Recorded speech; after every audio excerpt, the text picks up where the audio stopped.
উপস্থিত মঞ্চে উপবিষ্ট যোগ্যতম আজকের নির্বাচিত সভার সভাপতি সাহেব ওলামাই হযরত হুফাজান একরাম আজিজ তলবা आवाज कीजिए ना हल्का कीजिए पहले जिस तरह था उसी तरह रखिए जी दूरांत থেকে আগত মেহমান একরাম অত্র এলাকার আল্লাহ পাকের জাকিরিন শাকিরিন মুহিব্বিয়ান ইলাম পরদাশী মা ও বোনেরা সমস্ত প্রশংসা সমস্ত তারিফ সেই মহান রব্বুল আলামিনের যিনি আজ আপনাকে আমাকে সকলকে অত্যন্ত ভালোবেসে এই দ্বীনি মজলিসে আসার বসার পাশাপাশি কিছু আলেমকে বলার মতো এবং আপনাদেরকে শুনবার মতো যে মহান স্রষ্টা তৌফিক ইনায়াত করেছেন সেই মহান স্রষ্টার আমরা সকলে শুকরিয়া আদায় করব। জোরে সোরে পড়েন আলহামদুলিল্লাহ।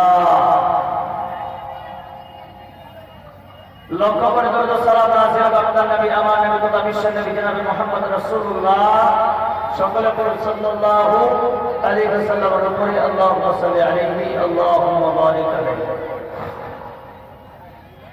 আপনাদের সম্মুখে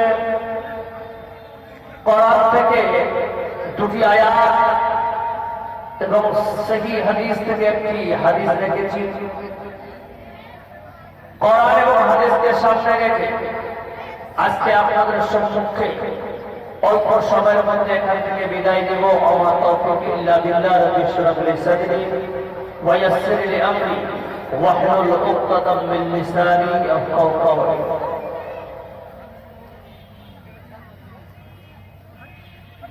আজকে আপনাদের সম্মুখে আলোকপাত করার জন্য যে একটু বিষয় আমি রেখেছি সেই বিষয়টা হচ্ছে ইলমি আহলিয়া, শিক্ষার গুরুত্ব নিয়ে আলোচনা ইনশাআল্লাহ করব। আপনাদেরকে বলি যারা দাঁড়িয়ে আছেন প্লিজ একটু বসে যাবেন। সর্বপ্রথমে কোরআন বলছে ইকরা বিসমি রাব্বিকাল্লাযী খালাক, পড়ো সেই রবের নামে যে তোমাকে সৃষ্টি করেছে। এটা হচ্ছে কোরআনের সর্বপ্রথমের আয়াত এবং সেই আয়াত নাযিল করেছিলেন জনাব মুহাম্মদ রাসূলুল্লাহ সাল্লাল্লাহু আলাইহি ওয়াসাল্লামের উপরে আল্লাহ পাক সুবহানাহু ওয়া তাআলা। পড়ে কি হবে প্রশ্ন? যারা মাস্টার, যারা প্রফেসর, যারা বড় আলেম দ্বীন, এদেরকে আমরা শিক্ষিত বলি কি বলি না? যারা বলে এতে কোনো সন্দেহ আছে? এদেরকে আমরা কি বলি? শিক্ষিত। মাস্টার, প্রফেসর, ভালো আলেমদেরকে আমরা শিক্ষিত বলি। কিন্তু যদি শোনা যায় একজন স্কুল টিচার, একজন স্কুলের মাস্টার প্রতিদিন তার মাকে ধরে মারে, ওকে কি বলবেন?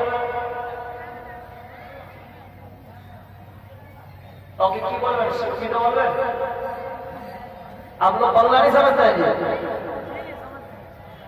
একজন মাস্টার মশাই তিনি প্রতিদিন তার নিজের মাকে মারে, ওকে আপনারা কি বলবেন? শিক্ষিত বলবেন না অশিক্ষিতর পরিচয় বলবেন? বলবেন কি জানোয়ার রে, এটা মানুষ নয়, বলবে কি বলবে না? বোঝা যাচ্ছে? একজন আলেম দ্বীন সে যদি মদিনা ইউনিভার্সিটি থেকে ডক্টরেট করে আসে, সে যদি নিজের স্ত্রীকে সকাল সন্ধ্যা মারে, তাকে আপনারা আলেম হিসাবে সমাজে দাম দিবেন? দিবেন? দিবেন। তাহলে আজকে আমাদের এখান থেকে প্রতিজ্ঞাবদ্ধ হতে হবে যে আমরা কোন শিক্ষা অর্জন করব। শুধু শিক্ষিত হলে হয় না, আখলাক দরকার থাকে। চরিত্র যদি ঠিক না থাকে তাহলে আমাদের শিক্ষা দিয়ে কোনো লাভ হবে না। সত্যি বলছি, শিক্ষা মানুষ কখন শিখতে লাগে, মানুষ কখন শিক্ষিত হয়? আল্লাহ তাআলা বলতেছেন দেখেন, বিসমিল্লাহির রহমানির রহিম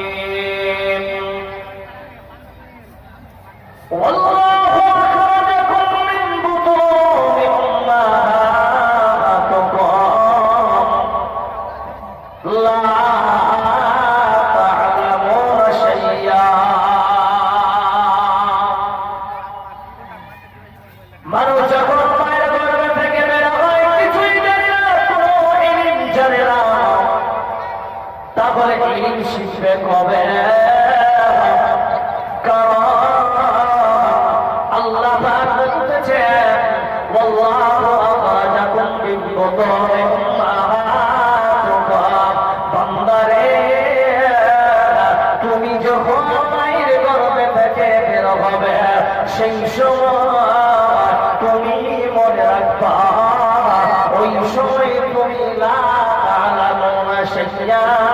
কিছুই জানো না বান্দা। এই জায়গায় প্রশ্ন হতে পারে, সওয়াল হতে পারে, তাহলে একজন মৌলবী সাহেব মায়ের গর্ভে থেকে যখন বের হলো ওই ছেলেটা একজন ভালো আলেম হচ্ছে, কেউ বা আবার মাস্টার হচ্ছে, আবার কেউ প্রফেসর হচ্ছে। ও মৌলবী সাহেব বলেন তো এরা কোথা থেকে এই ডিগ্রি গুলা করতেছে? আল্লাহ বলতেছেন শোনো বান্দারে, তোরা ইলমে ফরিজত আলা কুল্লি মুসলিম, বান্দা তোমরা শিক্ষা অর্জন করো। প্রত্যেক মুসলিমের জন্য শিক্ষা অর্জন করাটা হলো ফরজ আইন। আল্লাহ বলতেছেন কিছুই জানি না, আমি তো এত আপনাদের খিলাবাড়ি এলাকায় এইরকম হয়েছে, বাচ্চা ছেলে সেই বলতেছেন বাবা তোমার সঙ্গে আমি বাজারে যাব। এরকম জন্ম নেওয়ার পর বলে কেউ বাচ্চা জি বলে না। বাবা রে আল্লাহ বলতেছে বান্দা শোন, আমি এত বড় ভাষা নয়, আমি আল্লাহ তোমাদেরকে এমন একটা দক্ষতা দিয়ে দিলাম তোমরা কিছুই জানি না বান্দা, তবে তুমি মনে রাখবা তোমার কি দিয়ে শিক্ষা অর্জন করবা। এই ইস্তেদার, এই শিক্ষা শিক্ষার দক্ষতা আমি আল্লাহ দিয়ে দিয়েছি। কি দিয়েছি? বিসমিল্লাহির রাহমানির রাহিম। ইন্নাস সামআ ওয়াল বাসারা ওয়াল খুওয়ার, আমি আল্লাহ কান দিলাম, চক্ষু দিলাম এবং তোমাদেরকে আমি বুদ্ধি দিলাম, দিমাগ দিলাম। বান্দা তিনটা জিনিস দ্বারা তোমরা শিক্ষা নিবে। কিন্তু মুসলমান আমরা আজকে হতভাগা মুসলমান, আজকে এই আয়াতের উপরে যদি প্রশ্ন করা হয় তাহলে দেখেন আল্লাহ ইন্নাস সামআ এসেছে মানে কান, কেন বা কানকে আগে নিয়ে আসলেন? আল্লাহ চক্ষুকে তো আগে নিয়ে আসতে পারতেন। বন্ধুরে আল্লাহ বলতেছেন বান্দা শোনো, আমি আল্লাহর হিকমতের সঙ্গে তোমরা কেউ পারবে না। আমি যে সর্বপ্রথমে কানকে দিলাম, কানের অর্থটা তোমরা বুঝবা, কারণ কানের মধ্যে এমন একটা ক্ষমতা আছে যে কান দ্বারা চতুর্দিকের ইলম নেওয়া যাবে, আর চক্ষু দিয়া শুধু সামনের ইলম নেওয়া যাবে। আমি আল্লাহ এই জন্য কানকে আগে বললাম, ইন্নাস সামআ নিয়ে আসলাম, তারপরে আমি আল্লাহ বলতেছি বান্দা ওয়াল বাসারা, আমি চক্ষুকে দিলাম। তোমরা এই চক্ষু দিয়ে কান দিয়ে ইলম শিখানোর পর বান্দা এটাকে কোন মেমোরিতে রাখবে, কোন কম্পিউটারে রাখবে, কোন মোবাইলে রাখবে। আল্লাহ পাক সুন্দর করে বলতেছেন বান্দা শোন, তোমাকে দেখার একটা জায়গা আছে, ওই জায়গাটার নাম হলো হুয়ার, ওই জায়গাটার নাম হলো দিমাগ।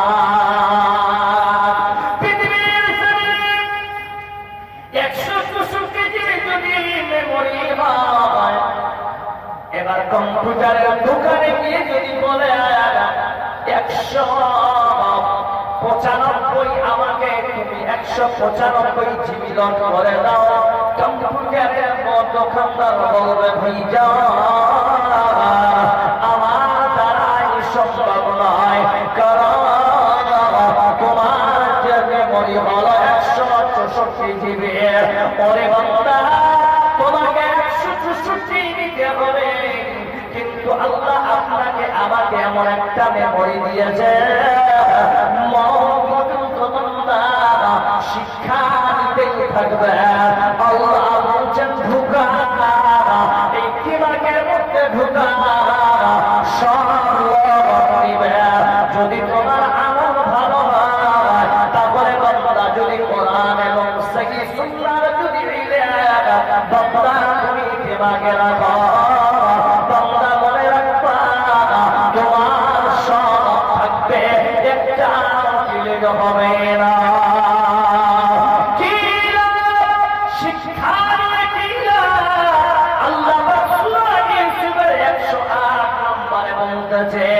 قل هذه سبيلي أدعو إلى الله على بصيرة।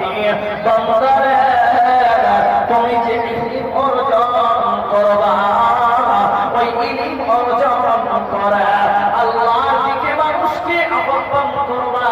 তারপরে শুনে না, তোমার ইলম শিখে মানুষকে আহ্বান করতে গিয়ে তোমাকে যে তাদেরকে ডাকতে হবে, তোমার কাছে যদি সূক্ষ্ম ইলম না থাকে, কোরআন এবং সেই হাদিসের পূর্ণাঙ্গ জ্ঞান যদি না থাকে, তাহলে তুমি মানুষ তোমার কথা শুনবে না। এই জন্য আল্লাহ বলতেছেন আলা বসীরাতি, জাগ্রত জ্ঞান নিয়ে বান্দা আল্লাহর দিকে ডাকবা, কেউ তোমার কথা রদ করবে না। এটা হচ্ছে শিক্ষা। কোন শিক্ষা? শুধুমাত্র আল্লাহ পাক বলেন সর্বপ্রথমে তোমাকে যেটা শিক্ষা নিতে হবে, ফালাম আল্লাহু লা ইলাহা ইল্লাল্লাহ। বন্ধুরে, যদি মানুষ লা ইলাহার জ্ঞান সঠিকভাবে অর্জন করত, তাহলে তাবলীগি জলসা করা লাগতো না, প্রতিবাই বেশি চিৎকার দিয়ে হুঙ্কার দেওয়া লাগতো না, তাহলে জলসার মাধ্যমে আপনাদেরকে বলা লাগতো না। আজকে আপনার ছেলে মেয়েরা, আপনি নিজেই কোনদিন আমরা ওই আলেমদের কাছে গিয়ে বসতে চাই না, নিজেই মলবি হতে না পারলে দুঃখ করবেন না, কিন্তু আলেমদের সঙ্গে সম্পর্ক রাখতে হবে। এই কয়েকদিন আগে আপনাদের বিহার ওয়াস্তানিয়ার বঙ্গালিয়া পরীক্ষা হলো, কি হলো? হবে আমাদের বাংলার মাধ্যমিক 14 তারিখ থেকে উচ্চ মাধ্যমিক পরীক্ষা চালু হবে। বন্ধুরে, আপনারা নিজের ছেলেকে জেনারেল শিক্ষা দিবেন, বাধাই আরাম নয়, কিন্তু বন্ধু এই দুটি জিনিসের মধ্যে ডিফারেন্সটা দেখে নেন। আজকে দাঁড়িয়ে টুপিওয়ালা নিজের সন্তান বাচ্চা স্ত্রীকে ছেড়ে জানি না দূর থেকে এই মাদ্রাসায় তারা শিক্ষা দান দিচ্ছে। বন্ধুরে, আজকে আপনাদের হাতে পা ধরে বলতেছি, ভাই কেন এইরকম কথা বলতে পারছে? আপনাদের ছেলেরা মেয়েরা অস্তানিয়া ভগানিয়া পড়বে, সামনে পরীক্ষা দিবে। দেখেন যেই বাচ্চারা 3 মাস আগে টিউশন পড়ে, কি পড়ে না জনে বলেন, টিউশনই যান, প্রাইভেট পড়তেছে, আবার এক্সেস নাম্বার যেন নাম্বার বেশি হয়, তার জন্য আপনারা আর একটা কোচিং সেন্টারে পাঠাচ্ছে। কারণ আমার ছেলে মেয়েরা সায়েন্স গ্রুপটা যেন 90 উপরে নাম্বার থাকে, যারা ঠিক না বেঠে। কিন্তু দেখি আজকে একজন মুসলমান কোনদিন এই জায়গায় যতগুলো বসে আছেন শিক্ষিত সমাজে আপনাকে প্রশ্ন করতে চান, এই গ্রামে কয়েকটা মসজিদ হবে, একটা মাদ্রাসা আছে, আপনারা কি তারিখ শিক্ষা দেওয়ার জন্য ভাই গল্প করবে পরে করি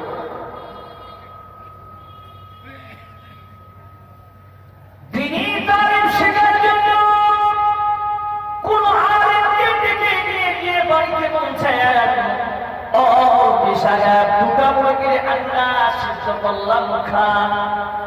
ভালো করে বুঝেন কি বুঝাতে যাচ্ছি বন্ধু।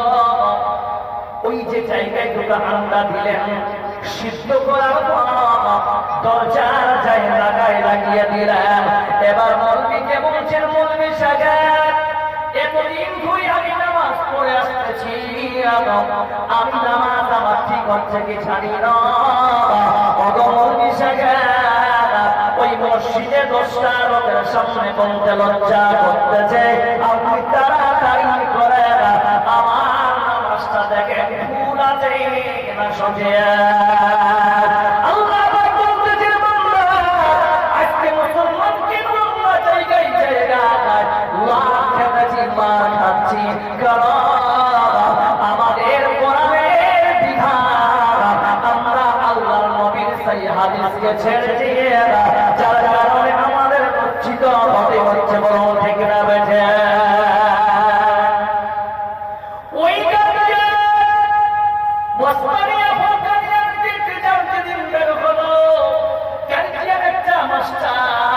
করেছিল 3 মাসে 30,000 টাকা দিল, কিন্তু আমার ছেলে মেয়েদের তোমাকে 90 উপরে নাম্বার তুলে দিতে হবে।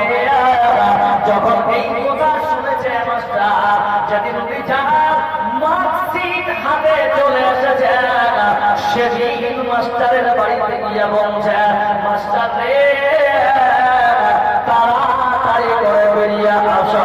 বলছেন কেন? বলছেন 1 মাসে 30,000 দিলাম, কই আমার ছেলের 90 উপর নাম্বার, মেয়েটা নাম্বার নাই, তাহলে আপনার ছেলে এবং মেয়ের নাম্বার কত এসেছে? বলছেন মাত্র 40% নাম্বার। আপনাদের রাগ হবে কি হবে না? যারা বলে হাই 30,000 টাকা দিলাম, এই জন্য আল্লাহ বলতেছেন দুনিয়ার জিন্দেগিতে বান্দা তুমি 30,000 টাকা দেওয়ার পরে তোমার রাগটা হওয়া সামনে, তারপরে তুমি আবার জমিনে চলতেছ, আমার তুমি জমিনে চলতেছ, খাচ্ছ পড়ছ, আমি তোমাকে রিজিক দিতেছি বান্দা। তবে তুমি যদি খারাপ ইবাদত নিয়ে আসো, তারপরে আমি আল্লাহ রেগে যাব, রেগে যাব। हकीकत से ये दुनिया भी खबर है, तो हकीकत से ये दुनिया भी खबर है, दुनिया की नुमाइश पर नजर है। शरीफ এই জন্য আপনারা একটা প্রশ্নের উত্তর দেন, শিক্ষিত মানুষ কোনদিন সুদ খাবে? হ্যাঁ না বলেন, সুদ খাবে শিক্ষিত মানুষ? কোথায় বলেন? শিক্ষিত মানুষ সুদ খাবে? খাবে না। শিক্ষিত মানুষ কোনদিন চুরি করবে? করবে না। তাহলে দেখে শিক্ষিত মানুষের নাম করে হাইরে আপনারা আমরা সবাই অশিক্ষিত মান করে চলতেছি। আল্লাহ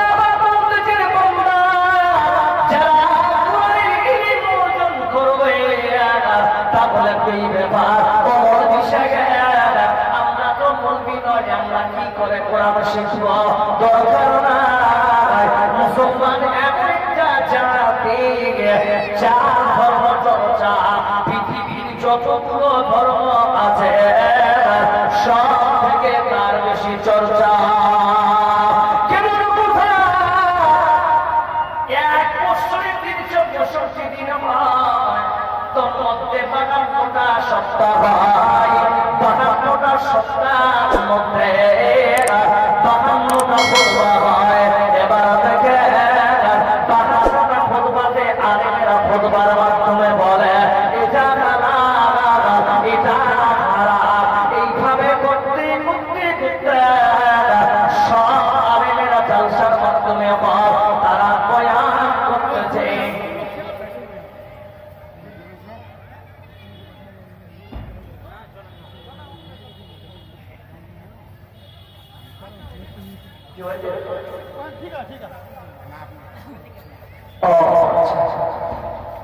সুধী মণ্ডলী, তাহলে দেখেন বন্ধু আমার, আল্লাহ বলতেছি ওয়াল্লাহু আখরাজাকুম মিন বুতুনি উম্মাহাতিকুম লা তা'লামুনা শাইয়্যা। এরপরে আল্লাহ বলতেছেন ওয়াহাল্লাল্লাহু বাইআ ওয়া হারামা রিবা।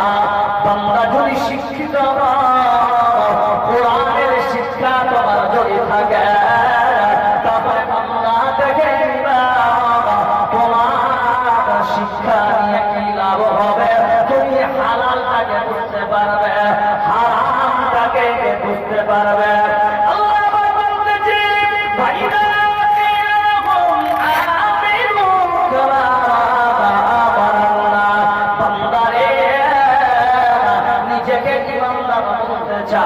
তাহলে শোনো, ঈমান করা যদি হতে চাও, তারপরে আমার নবীর সাহাবাদের মতো ঈমান আনা।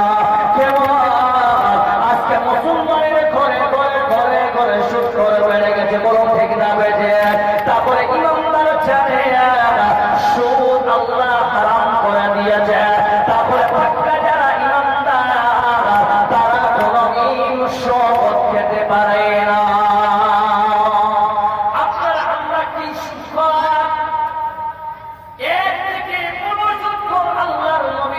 চাচা আব্বাস ছিলেন, আল্লাহর নবীর চাচা আব্বাস আসরের নামাজের পরে নিজের ভাতিজা মুহাম্মদ রাসূলুল্লাহ সকলে পড়ল সাল্লাল্লাহু আলাইহি ওয়াসাল্লাম তিনার হাতে হাত রেখে তিনি মুসলমান হয়ে গেলেন।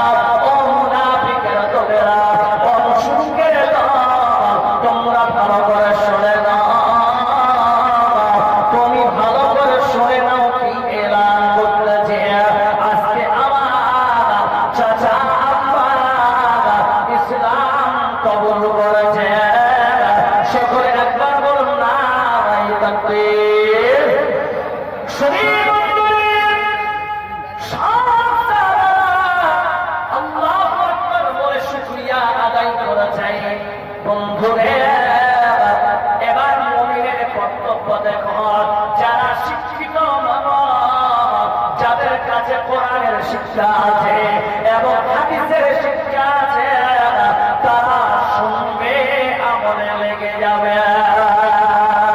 সেই আল্লাহ নবী বলতেছেন সাহাবা, এই এলানটা আমি আমভাবে করলাম। আমার চাচা ছিল, আমি মুহাম্মদ সাল্লাল্লাহু আলাইহি ওয়াসাল্লাম বলছে আমার চাচার কাছে সুদের উপরে টাকা নিয়েছ, সুদ আর দেওয়া লাগবে না, আসলটাই তোমরা দিয়ে দিবে। এই এলান আল্লাহ নবী করতেছি। সঙ্গে সঙ্গে আমরা শুনে নিয়েছি, শোনার পর আল্লাহ নবীর কাছে গিয়ে বসে বলছেন ইয়া রাসূলুল্লাহ, ওরা ভাতিজা মুহাম্মদ, ভাতিজা রে, দুটা মিনিট যদি খুতবা দেওয়ার জন্য টাইম দিতাম, পিতা নিজেকে ধন্য মনে করতাম। আল্লাহ নবী বলতেছি, ও চাচা কেন আপনি টেনশন করতেছেন?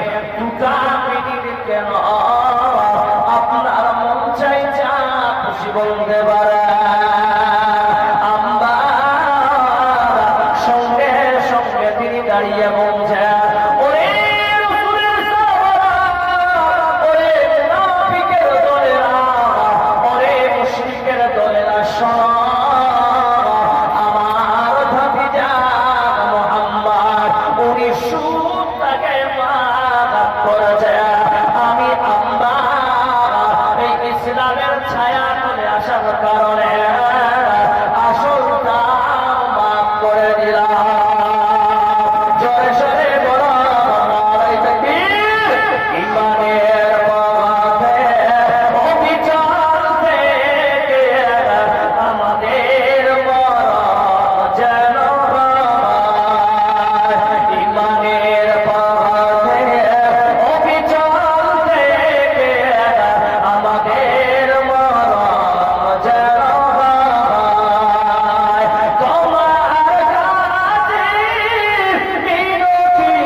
হয়েছে।